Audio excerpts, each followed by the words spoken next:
ചേതന ഹോസ്പിറ്റലുമായി ബന്ധപ്പെട്ട സനൽ എന്ന വ്യക്തി അനുഭവിച്ച കാര്യങ്ങൾ നിങ്ങളോട് സംസാരിക്കുന്നു. Chetana centre for neuro psychiatric rehabilitation centre, ഇവനെതിരെ ഒരു കേസ് ഞാൻ കൊടുക്കണം. അങ്ങനെ ഞാനൊരു കേസ് കൊടുത്തു കഴിഞ്ഞാൽ ലവൻ തൂങ്ങും എന്നതിൻ്റെ മുഴുവൻ തെളിവുകളും എൻ്റെ അടുത്തുണ്ട്. ലവൻ എന്നെ ചികിത്സിച്ചതിൻ്റെ, എനിക്കടിച്ച മരുന്നുകളുടെ മുഴുവൻ തെളിവുകളും എൻ്റെ അടുത്തുണ്ട്. അവനെതിരെ കേസ് കൊടുത്താൽ എപ്പോൾ തൂങ്ങുന്ന അറിയാം? സുപ്രീം കോടതിയിലെത്തണം, അവിടെ അവൻ തൂങ്ങും. പിന്നെ അത്രയും സമയം എനിക്കില്ല. പിന്നെ അവനെതിരെ കേസ് കൊടുത്താൽ വലിയൊരു പ്രശ്നം എന്താണെന്ന് വെച്ചാൽ, ഇതിൽ എന്നെ ചികിത്സിക്കാൻ കൊണ്ടുപോയ കൺസെന്റ് എന്ന് പറഞ്ഞത് ഒന്ന് എൻ്റെ പെങ്ങള്, പിന്നെ ഒന്ന് ഈ പെങ്ങളുടെ ഭർത്താവ്, അവരും കുടുങ്ങും. അപ്പം അതുകൊണ്ട് ഞാൻ തൽക്കാലം ആ കേസ് കൊടുക്കുന്നില്ല. ഇതിൻ്റെ കാരണം എന്താണെന്ന് വെച്ചാൽ, നമുക്ക് ആകെയുള്ളത് അമ്മ, പെങ്ങള് അതേ ഉള്ളൂ. പക്ഷെ അതേ ടീമിന് ഒരു നന്മ വരുത്താൻ വേണ്ടി ഞാൻ ചെയ്തൊരു പ്രതികരണത്തിൻ്റെ പേരിൽ അവരെന്നെ ഈ സ്ഥലത്തേക്ക് കൊണ്ടുപോയി അവിടുന്ന് ഇഞ്ചക്ഷൻ അടിച്ച് എനിക്ക് വന്ന നഷ്ടം ചെറുതൊന്നുമല്ല. അമ്മ, പെങ്ങള്, അളിയൻ ഇവരെല്ലാവരും കൂടെ എനിക്ക് ഈ ഒരു ഹോസ്പിറ്റലിൽ കൊണ്ടുപോയിട്ട് എൻ്റെ സമയം ചെലവാക്കിയത് ചെറിയ നഷ്ടമൊന്നുമില്ല. പണം, സമയം, ബാക്കി എൻ്റെ ബോഡിയിൽ ഉണ്ടാക്കിയിട്ടുള്ള ഒരു വലിയൊരു ചേഞ്ചസ്. ഇതേ ടീമിനെതിരെ ഞാൻ കൊടുത്തിട്ട് എന്താ കാര്യം? നമുക്ക് ഈ പറഞ്ഞ പോലെ മാതാപിതാ, ഗുരു, ദൈവം അതൊക്കെ കൂടെ ചേർന്നിട്ടുള്ളൊരു ടീമാണല്ലോ നമ്മുടെ കുടുംബം. അതായത് പഴയ ഒരു ചൊല്ലുണ്ട്, ആൾക്ക് ഭ്രാന്തായ ചങ്ങലയ്ക്ക് ഭ്രാന്തായ എന്ത് ചെയ്യും? എനിക്ക് ചെറിയൊരു ഡിപ്രഷൻ വന്നിട്ടുണ്ട്, ഇല്ലയെന്ന് ഞാൻ പറയില്ല. അത് ഞാൻ അതിൻ്റെ ശേഷം ഇട്ട വീഡിയോസിലൊക്കെ പറയില്ല. ഡിപ്രഷൻ വന്നിട്ട്, എനിക്ക് ഡിപ്രഷൻ ഉണ്ടാക്കാനുണ്ടായ കാരണം റിയാലിറ്റിയെ സത്യമായ കാര്യത്തിൽ, അതായത് അച്ഛനും വല്യച്ഛനും കൂടെ അളന്ന് തിട്ടപ്പെടുത്തിയ സ്ഥലത്തേക്ക് അവരുടെ ടീം അളന്നിട്ട് ഈ പറമ്പിലേക്ക് ഒരു കുറ്റി അടിച്ചപ്പോൾ സത്യം പറഞ്ഞാൽ എനിക്ക് ദേഷ്യം എന്ന് പറഞ്ഞാൽ അങ്ങേയറ്റം കയറി. അതാണ് ഞാൻ സോഷ്യൽ മീഡിയയിൽ വീഡിയോസ് ആക്കിയിട്ട് പല ആളുകളോട് പലതും പറഞ്ഞിട്ടുണ്ടോ. അതിന് ഡിപ്രഷൻ ആക്കാൻ ഉണ്ടാക്കിയ കാരണം കണ്ടില്ലേ? ചങ്ങലയ്ക്ക് ഭ്രാന്തായാൽ എന്ത് ചെയ്യും? ചങ്ങല എന്ന് പറഞ്ഞാൽ കണ്ണികളാണ് ഈ പ്രശ്നം ഉണ്ടാക്കിയത്, ഞാനല്ല. ആൾക്ക് ഭ്രാന്തായ ചങ്ങലയ്ക്കിടാ, പക്ഷെ ചങ്ങലയ്ക്ക് ഭ്രാന്തായ എന്ത് ചെയ്യാൻ പറ്റും? എൻ്റെ റിയാലിറ്റി ഈ പറഞ്ഞ പെങ്ങളുടെ ഭർത്താവ് വീണ്ടും അവർ വന്ന് അളന്നപ്പം മനസ്സിലായിട്ടുണ്ടാവും. എങ്ങനെ? അവരളന്നപ്പോൾ അന്ന് ഇങ്ങോട്ട് കുറ്റിയടിച്ചിരുന്നു, അവിടെ നമ്മുടെ പഴയ സ്ഥലത്ത് ഇങ്ങോട്ട് കുറ്റിയടിച്ചപ്പോൾ അതേ ടീം വേറെ ടീമിനെ കൊണ്ട് അളന്നപ്പോൾ അവർക്ക് നിലവിലുള്ള സ്ഥലത്തേക്കാൾ കൂടുതൽ സ്ഥലം ആ കെട്ടിൻ്റെ ഉള്ളിലുണ്ട്. അച്ഛൻ, അതായത് എനിക്ക് നിമിത്തമായ അച്ഛനെ ഒറ്റ വിശ്വാസത്തിന്റെ പേരിലാണ് ഞാൻ ആ പ്രശ്നം ഉണ്ടാക്കിയിട്ടുള്ളത്.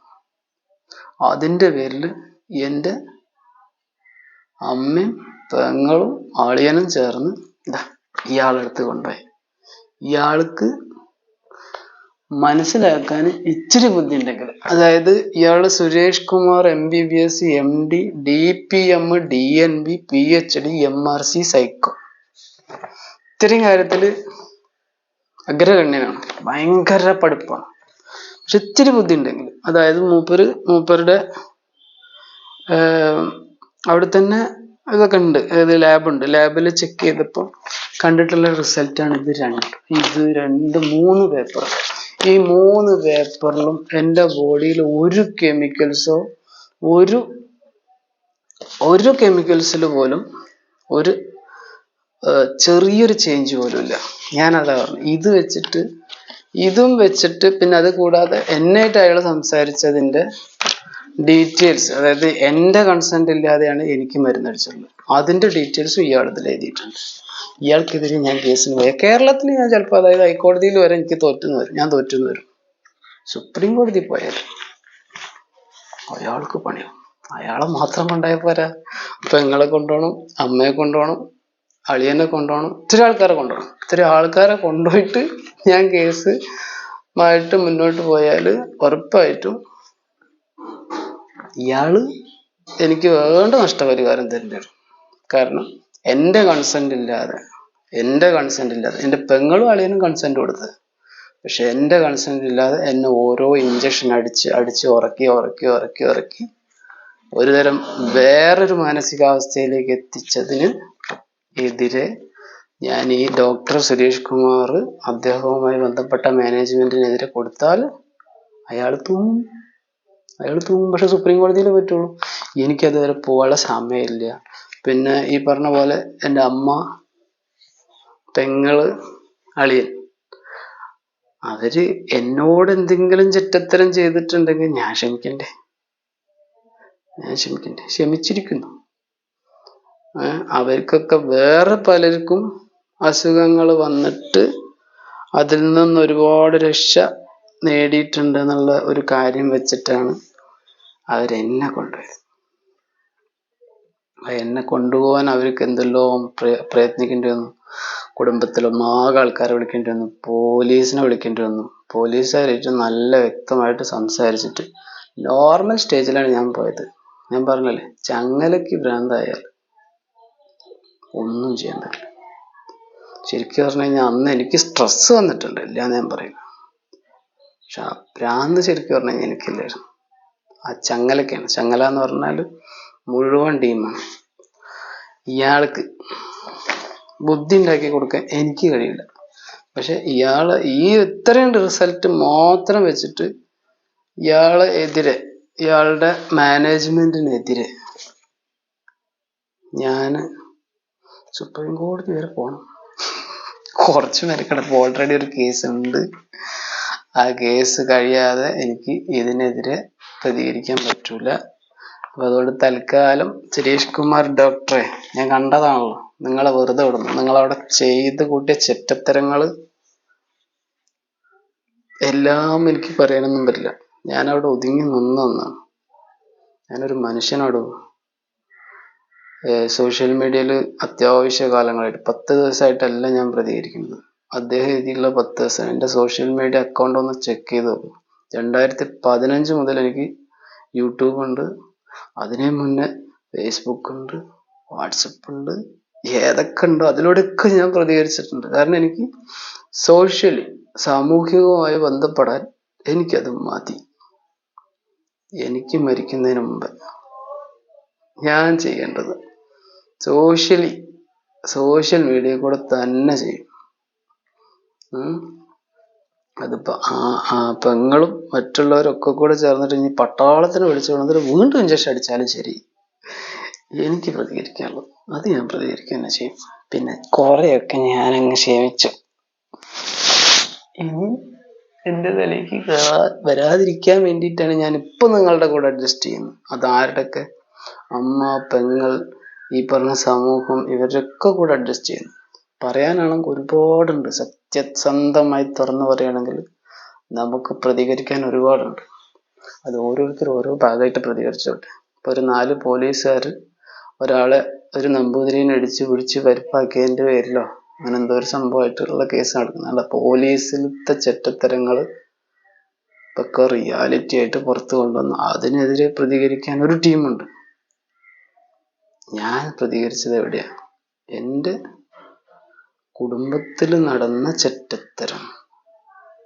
ആ ചെറ്റത്തരത്തിന് ഞാൻ വീഡിയോ ആക്കി പ്രതികരിക്കുകയാണ് ചെയ്തത്. പിന്നെ അവര് അത് കേസാക്കിയിരുന്നെങ്കിൽ, എനിക്കെതിരെ അവര് കേസാക്കിയിരുന്നെങ്കിൽ ഒരു സംശയം വേണ്ട, അവര് തന്നെ കുടുങ്ങുള്ളൂ. ഞാൻ ആ സമയത്ത് എനിക്ക് എൻ്റെ കൺട്രോള് തെറ്റിയിട്ട് ഞാൻ പലതും വിളിച്ച് പറഞ്ഞിട്ടുണ്ട്, ഇല്ല എന്ന് പറയുന്നില്ല. അതിനുണ്ടാക്കിയ കാരണങ്ങൾ അവര് തന്നെ. ഒരാളുടെ തലയ്ക്ക് കയറാൻ വരുമ്പോ ശരിക്കും ശ്രദ്ധിക്കണം. ആളുടെ വിദ്യാഭ്യാസം, ആൾക്ക് എത്രത്തോളം കഴിവുണ്ട് എന്ന കാര്യങ്ങൾ ശ്രദ്ധിക്കണം. അത് എനിക്ക് ഇപ്പൊ പറയാനുള്ളത്, ആദ്യം പറയാനുള്ളത് 3 കൂട്ടരോടാണ്. ഒന്ന്, എന്നെ പെറ്റിട്ട അമ്മേനോട്. പിന്നെ അതേ ഗർഭപാത്രത്തിൽ ജനിച്ചു വന്ന പെങ്ങളോട് പിന്നെ ഞാനും കൂടെ പങ്കെടുത്ത് കല്യാണം കഴിപ്പിച്ച് കൊടുക്കാൻ ഞാനും കൂടെ ഉണ്ടായിരുന്നു. ആ കല്യാണം കഴിച്ച് കൊണ്ടുപോയ അളിയനോട് നന്നായിട്ട് നിങ്ങൾ കുടുംബം നോക്കുന്നുണ്ട്, ഞാൻ കാണുന്നതാണ്. പക്ഷെ എൻ്റെ തലയിലേക്ക് കയറി ഇതേപോലെ ഇനി വല്ല പ്രശ്നങ്ങളും ഉണ്ടായിട്ട് എനിക്കെതിരെ നീങ്ങുമ്പോൾ ഇതുപോലത്തെ ഒരുപാട് ന്യൂറോ സൈക്കോളജി സെൻ്ററുകളൊക്കെ ഉണ്ട്, പലതും ഉണ്ട്. അപ്പം ഇനി വേണമെങ്കിൽ നിങ്ങൾക്ക് ഇപ്പോൾ ഈ പോലീസിനെ വിളിച്ചതിന് പകരം പട്ടാളത്തെ വിളിക്കാം, അമ്മയ്ക്കും പെങ്ങൾക്കും അളിയനും വിളിക്കാം. വേറെ സുരേഷ് കുമാർമാരുണ്ടാവും, ഇതിനേക്കാളും വലിയ PhD 10 PhD എടുത്ത ആൾക്കാരുണ്ടാവും. അതൊക്കെ ആണെങ്കിലും ചെറിയ നഷ്ടമൊന്നല്ല വരുത്തിയിട്ടുള്ളത്. എനിക്ക് ഇതിൻ്റെ സ്ട്രഗിളിങ്, അതായത് എൻ്റെ ബോഡിയിൽ നിന്ന് ഈ ഒരു മരുന്നിൻ്റെ സൈഡ് എഫക്റ്റ്, എൻ്റെ ഓർമ്മശക്തി, എൻ്റെ കഴിവുകൾ വെച്ചിട്ട് ഞാൻ നീങ്ങുന്നത്, അതിന് ഒരു വിഘാതം സൃഷ്ടിച്ചുകൊണ്ട് ആര് വന്നാലും ശരി കുറച്ച് മെനക്കെടാവും. ഇപ്പം ഇത് ഈ ഒരു വീഡിയോ ചെയ്യുന്നത് തന്നെ ശരിക്കും പറഞ്ഞു കഴിഞ്ഞാൽ അളിയനും പെങ്ങൾക്കും അമ്മയ്ക്കും ഒരു നാണക്കേടാന്ന് എനിക്ക് നന്നായിട്ട് അറിയാം. അത് അല്ല ഞാൻ ഉദ്ദേശിച്ചിട്ടുള്ളത്. ഈ ഡോക്ടർക്ക് എതിരെ, ആ ഒരു ടീമിനെതിരെ ഞാൻ മുന്നോട്ട് പോകണമെങ്കിൽ നിങ്ങളുടെ കൂടെ കറക്റ്റ് മൊഴികൾ കോടതിയിലൊക്കെ വേണം. നിങ്ങൾ ഈ ഒരു സമയത്ത് എന്നോട് ചെയ്തതേ ചെറ്റത്തരം, അപ്പം പിന്നെ ഇനി അങ്ങോട്ട് കയറുമ്പോൾ നിങ്ങൾ തീർച്ചയായിട്ടും ഡോക്ടർക്ക് അനുകൂലമാവുന്ന വിധത്തിലേ സംസാരിക്കുള്ളൂ, അത് എനിക്കറിയാം. എന്നാൽ പോലും നിങ്ങൾ എത്ര വലിയ ഡോക്ടർക്ക് അനുകൂലമായിട്ട് ചെയ്താൽ പോലും ഞാൻ ഒറ്റയ്ക്ക് ഇതിനെതിരെ നീങ്ങിയാൽ ഡോക്ടറും തൂങ്ങും, നിങ്ങളും തൂങ്ങും. ഒറ്റയ്ക്ക് നീങ്ങിയാൽ, കാരണം അത്രയ്ക്ക് തെളിവുകളാണ് ഇവർ എഴുതി വെച്ച സംഭവങ്ങളിലൂടെ മാത്രം. ഞാൻ തൽക്കാലം അതിനൊന്നും നിൽക്കുന്നില്ല. ദയവായിട്ട് ഡോക്ടറോടും കൂടെ ഉള്ളൊരു ഉപദേശമാണ്, കൃത്യമായിട്ടുള്ള ഡീറ്റെയിൽസ് ഈ നമ്മുടെ ലാബിൽ കുറേ കിട്ടും. അതൊക്കെ വെച്ചുകൊണ്ടും പെട്ടെന്ന് ഒരാൾ വന്നാൽ ഒരുത്തനെ പിടിച്ച് ഇഞ്ചക്ഷൻ അടിച്ച് അവനെ ഉറക്കി അവന് ഷോക്ക് ട്രീറ്റ്മെൻറ്റിൻ്റെ ഇഞ്ചക്ഷൻ അതും വേറൊരു ഡോക്ടറെ വിളിച്ചുകൊണ്ടൊന്ന് കുറേ സ്റ്റുഡൻസിൻ്റെ ഇടയിൽ തോന്നിയ മാതിരി അടിക്കല്ലേ എന്നും കൂടെ എൻ്റെ ഒരു അഭ്യർത്ഥന. ചെറ്റത്തരാടോ ഡോക്ടറെ താൻ ചെയ്തത്, ചെറ്റത്തരം. കാരണം എനിക്ക് നല്ല ബോധമുണ്ട് അവിടെ എന്തൊക്കെ പല കാര്യങ്ങളും ഞാൻ മറന്നിട്ടുണ്ടെങ്കിലും അവിടെ നിങ്ങൾ ഏതൊക്കെ വിധത്തിലാണ് നിങ്ങളെ ട്രീറ്റ്മെൻറ്റ് എന്നുള്ളത് നല്ല ബോധമുണ്ട്. നിങ്ങളുടെ ഗൂഗിൾ മാപ്പിൽ ഒരുപാട് ആളുകൾ നിങ്ങളെ വിമർശിക്കുന്നുണ്ട്. പിന്നെ കുറേ സ്റ്റുഡൻസ് ആണ് അവിടെ ഡോക്ടറിൻ്റെതായ സ്റ്റുഡൻസ് ആണ് അവിടെ എന്താക്കിയിട്ടുള്ളത്, ആ ഗൂഗിൾ മാപ്പിൽ സ്റ്റാർ റേറ്റിംഗ് കൂട്ടിയിട്ടുള്ളത്. ദയവായിട്ട് ഈ ഒരു ഹോസ്പിറ്റലിലേക്ക് പോണതിനൊന്നും മോശമില്ല, നല്ല ചികിത്സ കൊടുക്കാൻ ഡോക്ടറും ശ്രദ്ധിക്കുക. അത് നല്ലതല്ലേ എന്ന് നോക്കാൻ വേണ്ടിയിട്ട് പേഷ്യൻസിൻ്റെ കൂടെ ഉള്ളവരും ശ്രദ്ധിക്കുക. നല്ല ചികിത്സയൊക്കെ തന്നെയാണ് അവിടെ, എല്ലാ സൗകര്യങ്ങളും കാര്യങ്ങളും ഉണ്ട്. പക്ഷെ ഉപയോഗിക്കുന്ന മരുന്നുകൾ ആർക്ക് ഉപയോഗിക്കണം, എത്ര ഡോസ് ഉപയോഗിക്കണം എന്നീ കാര്യങ്ങൾ ഒന്നുകൂടെ വിശദമായിട്ട് നിരീക്ഷണ പാഠവും ചെയ്യുന്നത് ഡോക്ടർക്കും ഡോക്ടറുടെ മാനേജ്മെൻറ്റിനും നന്നായിരിക്കും. ഇല്ലാന്നുണ്ടെങ്കിൽ പണി ഏതെങ്കിലും വ്യക്തി നിങ്ങൾക്കെതിരെ തന്നോളും. ഞാൻ എന്തായാലും അതിനില്ല, എനിക്കതിന് വേറെ കേസും കൂട്ടം കാര്യങ്ങളൊക്കെ ഉണ്ട്. അപ്പം ഞാൻ തൽക്കാലം ഈ കേസുമായിട്ട് ചേതനയ്ക്കെതിരെ നീങ്ങുന്നില്ല.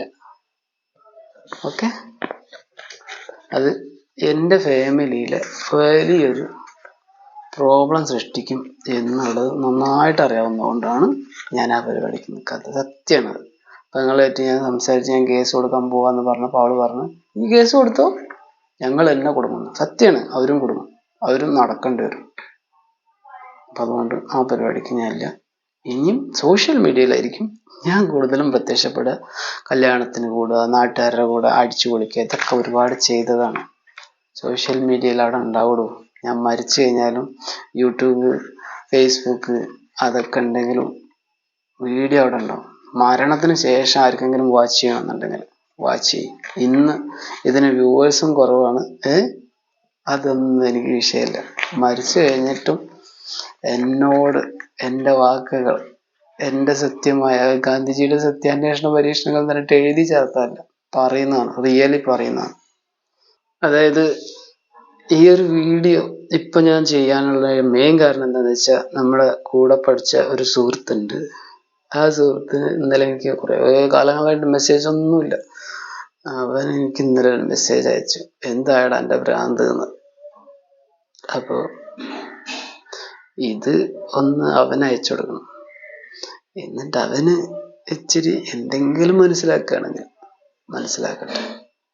അവൻ വാച്ച് ചെയ്യാറുണ്ട് എൻ്റെ ബാക്കി കാര്യങ്ങൾ. എന്തായടാ എൻ്റെ ഫാമിലി മാറ്റേഴ്സൊക്കെ എന്തായി, എൻ്റെ കോടതിത്തെ കാര്യങ്ങളൊക്കെ എന്തായി എന്നീ കാര്യങ്ങളൊക്കെ അവൻ ചോദിക്കണം. അപ്പം എല്ലാവർക്കും ഇത് അറിയണം. എന്താണ് അവൻ്റെ കാര്യം, എന്താ എല്ലാം തുറന്നു പറയാൻ പറ്റും? ഇല്ല, ചില കാര്യങ്ങളൊക്കെ തുറന്നു പറയാൻ വേണം. ഫാമിലി മാറ്റർ എന്തൊക്കെയായി, എത്രത്തോളം കേസിന് മുന്നോട്ട് പോയി, എന്തൊക്കെയായി, അതിൻ്റെ ഡീറ്റെയിൽസ് അവിടെ നിന്ന് ഇങ്ങോട്ട് വരട്ടെ, ഞാൻ പറഞ്ഞുതരാം. തെളിവ് വേണമല്ലോ, വെറുതെ അത് പറയാൻ പറ്റില്ലല്ലോ. ഞാൻ എന്ത് കേസ് കൊടുത്തു, എത്ര വന്നു, അവരെത്ര കേസ് കൊടുത്തു, അതിലൊക്കെ എന്തൊക്കെ ഡീറ്റെയിൽസ് ആയി, എല്ലാം പറയും. സോഷ്യൽ മീഡിയയിൽ അവളെ കുടുംബത്തിനെ അപമാനിച്ചെന്നല്ല പറഞ്ഞു. റിയാലിറ്റി പറഞ്ഞിട്ട് അത് അപമാനിക്കുന്ന വിധത്തിലാണെന്നുണ്ടെങ്കിൽ സുപ്രീം കോടതി വരെ ഞാൻ പോയിട്ട് അത് അപമാനിക്കുന്നതാണെന്ന് തെളിഞ്ഞു കഴിഞ്ഞാൽ സുപ്രീം കോടതി വിധിക്കുകയാണ്. ഇവനെ നിർത്തിയിട്ട് കാര്യമില്ല, തൂക്കി കൊന്നേക്കെന്ന് പറഞ്ഞ് വിധിക്കുകയാണെങ്കിൽ ഞാനത് 2 കൈയും നീട്ടി സ്വീകരിക്കും. റിയാലിറ്റി തുറന്നു പറയാനുള്ള കഴിവിനെ അപമാനിക്കുന്നത് എന്ന് പറയുന്ന ഒരു ടീം ഈ കേരളത്തിൽ മാത്രമേ ഉള്ളൂ. അത് ഇച്ചിരി സഹിക്കണമെങ്കിൽ അവനവൻ ചെയ്യുന്ന കാര്യങ്ങൾ കറക്റ്റായിരിക്കും. എന്നെ പറ്റി പറയാം, ഞാനിപ്പോൾ എല്ലാം കൊണ്ടും തെളിഞ്ഞവനാണെന്നാലും ഞാൻ പറയുന്നില്ല.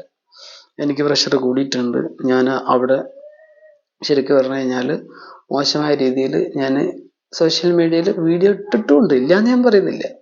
പക്ഷെ ചങ്ങലയ്ക്ക് ഭ്രാന്തായാലും ഒന്നും ചെയ്യാൻ പറ്റില്ല. ആൾക്ക് ഭ്രാന്തായ ചങ്ങലയ്ക്ക് ഭ്രാന്തായാലും ഒന്നും ചെയ്യാൻ പറ്റില്ല. കാരണം എന്നെ വാച്ച് ചെയ്യുന്ന കുറേ ടീമുണ്ട്. അവർ ചിന്തിക്കുന്നത് അവരുടെ രീതിയിൽ ഞാൻ നടക്കണം. തൽക്കാലം അങ്ങനെയൊക്കെ നടക്കുന്നുണ്ടെന്ന് തന്നെ ഉള്ളൂ. ഞാൻ എങ്ങനെ നടന്നിരുന്നോ, അത് എപ്പോഴാണോ എനിക്ക് വീണ്ടും അതുപോലെ നടക്കണം എന്ന് തോന്നുന്നുണ്ടെങ്കിൽ ഞാൻ അതുപോലെ തന്നെ നടക്കും. അതിപ്പോൾ അമ്മയ്ക്കറിയാം, പെങ്ങൾക്കറിയാം. എന്നെ ഈ പിടിച്ചു കൊണ്ടുപോകാനുണ്ടായിരുന്ന കാരണത്തിൽ വേറെയും കുറേ കാരണങ്ങളുണ്ട്. ബ്രഹ്മകുമാരീസിൽ പോയത്, ഫുഡിൻ്റെ കൺട്രോള്, ഇത്രയും കാര്യങ്ങളൊക്കെ ഉണ്ട്. അത് എപ്പോൾ വേണമെങ്കിലും എനിക്ക് തുടങ്ങാനും അതിനനുസരിച്ച് ജീവിക്കാനും വലിയ പ്രയാസമൊന്നുമില്ല. ഇപ്പം ഞാൻ പ്രകൃതി ചികിത്സയാണ് ചെയ്യുന്നത്. പ്രകൃതി ചികിത്സ എനിക്ക് എൻ്റെ ബോഡിയിൽ കുറേ പ്രോബ്ലംസ്, ഈ ഒരു മരുന്നിനെ കൊണ്ട് മാത്രമല്ല, അതിൻ്റെ മുന്നേയും കുറേ മരുന്നുകൾ ഞാൻ ഉപയോഗിച്ചിട്ടുണ്ട്. അതിൻ്റെ ഒക്കെ പ്രോബ്ലംസ് ഉണ്ട്. പല കാര്യങ്ങളിലും ക്ലിയർ ആക്കിയിട്ട് ഈ ബോഡി ഒന്ന് സെറ്റാക്കാൻ അത് എൻ്റെ ഉത്തരവാദിത്തമാണ്. എൻ്റെ മനസ്സിലും കുറേ പ്രശ്നങ്ങളുണ്ട്. ആ മനസ്സിനെ ക്ലിയർ ആക്കുന്നത് എൻ്റെ ഉത്തരവാദിത്തമാണ്. അത് അമ്മേൻ്റെയോ പെങ്ങളുടെയോ അളിയൻ്റെ ഉത്തരവാദിത്തമല്ല,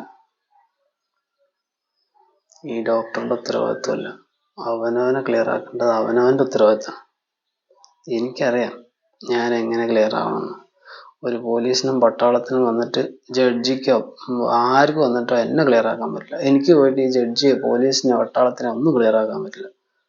ഇൻഡിവിജ്വലാണ്, ഓരോരുത്തരും ഇൻഡിവിജ്വലാണ്. ഒരാൾക്കും ഒരാളെയും മാറ്റാൻ പറ്റില്ല. പക്ഷെ അവരവർ ചെയ്യുന്ന കർമ്മ മേഖല ക്ലിയർ ആയാൽ അവരുടെ തലയിൽ കയറാൻ പറ്റില്ല. എൻ്റെ അടുത്ത് കുറേ മിസ്റ്റേക്ക് വന്നുകൊണ്ട് തന്നെയാണ് നിങ്ങൾ എൻ്റെ തലയിൽ കയറിയെന്നുള്ളത് എനിക്ക് നന്നായിട്ട് അറിയാം. ആ മിസ്റ്റേക്കുകൾ ഇപ്പോൾ ഞാൻ ക്ലിയർ ആക്കിയിട്ടാണ് കൊണ്ടുപോകുന്നത്. നിങ്ങളുടെ കൂടെ ഉണ്ട് എന്നുള്ള രീതിയിലൊന്ന് അഭിനയിക്കാടും. ഈ ഡോക്ടറാണെങ്കിലും ശരി, കുടുംബത്തിലുള്ളവരാണെങ്കിലും ശരി, ഒന്ന് ശ്രദ്ധിക്കണം. എന്നേറ്റ് കളിക്കുമ്പോൾ, എന്നോട് സംസാരിക്കുമ്പോൾ നന്നായി ശ്രദ്ധിക്കണം.